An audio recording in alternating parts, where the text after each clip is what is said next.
சில தினங்களுக்கு முன்பு ஜார்க்கண்ட் மாநிலத்தில் ஒரு சம்பவம் நடந்திருக்கிறது. ஸ்கூலில் மாணவர்கள் படிக்கிறாங்க. ஒரு பையன் ரொம்ப சேட்டை பண்ணுறான். சேட்டை பண்ணக்கூடிய பையனை ஆசிரியர் ஏன்டா இப்படி சேட்டை பண்ணுற அப்படின்னு கண்டிச்சிருக்கிறாரு. கண்டிச்சு லேசாக ஒரு அடி அடிச்சிருக்கிறார். லேசாக சரி, அவனும் போயிட்டான், இவரும் இருந்துட்டார். அடுத்த நாள் வழக்கம் போல் வகுப்புக்கு வராரு, பாடம் எடுத்துக்கிட்டே இருக்கிறாரு. திடீர்னு துப்பாக்கி சத்தம் கேட்குது.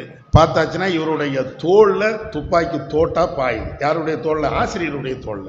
யாருடா சுட்டா அப்படின்னு பார்த்தீங்கன்னா நேற்று அடி வாங்கினா அந்த மாணவன். அவன் வயசு என்ன? 13 14 இருக்கும். என்ன வகுப்பு படிக்கிறான்? 9th படிக்கிறான். 9th படிக்கக்கூடிய பையன் துப்பாக்கி எடுத்துட்டு வந்து ஆசிரியரை சுடுவான். என்னப்பா நேற்று அடிச்சார்ல? ஒரு நேரத்தில் இதெல்லாம் அமெரிக்காவில் நடந்தது. மாணவருடைய கையிலே துப்பாக்கி இருந்தது. வந்தான், சரமாரியாக சக மாணவர்களை துப்பாக்கியால் சுட்டு தள்ளினான் அப்படின்னு பேப்பர்ல வரும். அது அங்க நடந்தது. இப்ப எங்க நடக்குதுன்னா நம்ம இந்தியாவில் நடக்கிறது. அதுலயும் கொடுமை என்ன? நம்ம தமிழகத்தில் ஒரு 2 தினங்களுக்கு முன்பு கல்வித்துறை அமைச்சர் ஆசிரியர்களுக்கு ஒரு உபதேசம் பண்றார். என்ன உபதேசம்? ஆசிரியர்களே, உங்க மாணவர்களிடத்துல கனிவாக நீங்க நடங்க, இதெல்லாம் சரிதான்.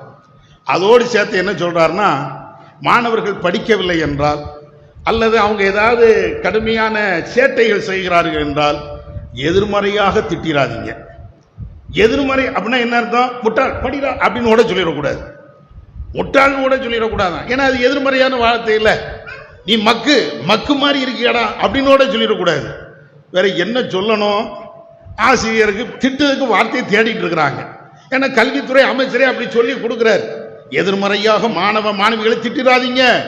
எதுக்கு சொன்னாரான்னு தெரியல. இந்த துப்பாக்கி சம்பவம்லாம் கேள்விப்பட்டு சொன்னாரா என்னன்னு தெரியல. இதுல என்ன அப்படின்னா, இளைய தலைமுறை எங்க போயிட்டு இருக்கிறான்னு நீங்க பாருங்க. ஒரு நேரத்தில் நம்மளாம் படிக்கும்போது வெளுத்து வாங்கிடுவாங்க.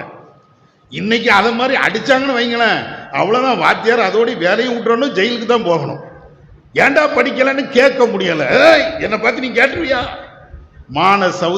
மாணவ சமுதாயம், எதிர்கால சந்ததிகள் எங்கேயோ போயிட்டு இருக்கு. உண்மையிலேயே ஒரு கல்வி மனசில் பதிய வேண்டும் என்றால் அங்கே கண்டிஷன் இருக்கணும். அந்த கண்டிஷன் இருந்தா தான் பிள்ளைங்க ஒழுங்கா படிக்கும். எந்த ஆசிரியர் கண்டிப்பு இல்லாம இருக்கிறாரோ அங்க படிப்பு ஒழுங்கா இருக்காது. இதுதான் யதார்த்தம். இந்த யதார்த்தத்தை புரியாம இப்படி எல்லாம் நடக்கிறது. உலக நடப்பு இப்படித்தான் போய்கிட்டு இருக்குது. நம்ம பிள்ளைகளையும் இல்லை சேர்த்துறாதீங்க. பிள்ளைங்களை ஆசிரியர்கள் கண்டிக்கிறாங்கன்னா, வரம்பு மீறி நடந்தாங்கன்னா அது வேற மேட்ரு. சில பேர் அடிக்கிறங்கிற பேர்ல மாட்டு அடிக்கிற மாதிரி அடிக்கிறாங்க. அது தப்பு. அது மார்க்கமும் அனுமதிக்கல, உலகமும் அனுமதிக்கல. அதே நேரத்தில் கண்டிக்க வேண்டிய விதத்தில் பிள்ளைகளை கண்டிச்சாதான், குறிப்பாக ஆசிரியர்கள் கண்டிச்சாதான் மாணவர்கள் உருப்படுவாங்க.